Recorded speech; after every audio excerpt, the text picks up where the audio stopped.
Ali Bongo n'a pas été élu en 2009, il n'a pas été réélu en 2016. Ali Bongo est un professionnel des hold-up électoraux. Il est arrivé à la tête du Gabon à la suite d'un coup d'État militaro-constitutionnel organisé avec la Cour constitutionnelle. Et ce sont les deux méthodes d'arrivée d'Ali Bongo à la tête du Gabon. Je suis candidat pour rompre ce cycle de coups d'État militaro-constitutionnels constamment organisés jusque-là et nous donner les moyens de riposte pour sortir de cette dictature Bongo. Dites-nous, pour quelles raisons d'abord êtes-vous candidat au scrutin présidentiel d'août prochain? Je suis candidat parce que le Gabon, jusqu'ici, est gouverné au brouillon.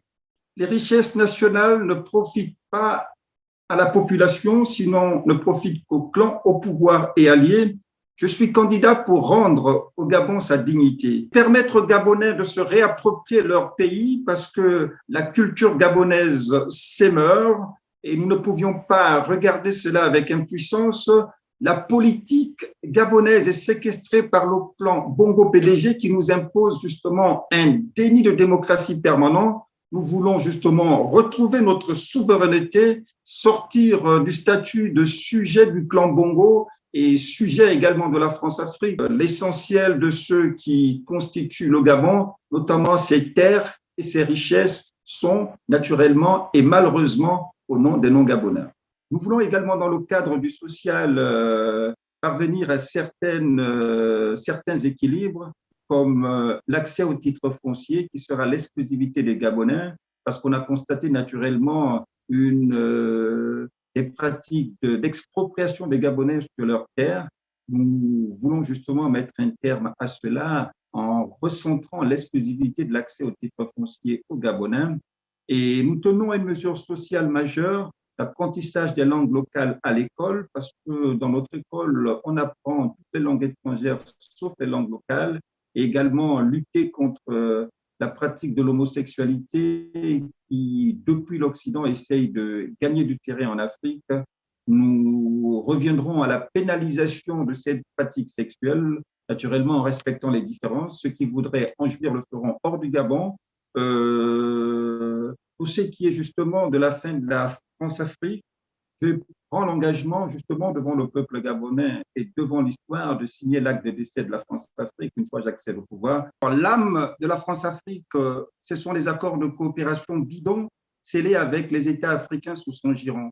Donc, pour ce qui concerne le Gabon, nous allons immédiatement et sans délai mettre un terme à ces accords qui auront pour principale conséquence le départ de l'armée française, la fin du siphonnage des richesses du Gabon, dont le pétrole, l'uranium, le bois, etc., au profit de la France et au détriment du Gabon. Le système Bongo tombera de fait parce que c'est son sous-traitant et son homme de main qui est justement complice de ces pratiques de pillage du Gabon à ciel ouvert. La fin des accords, qui est l'âme de la France-Afrique, sera scellée.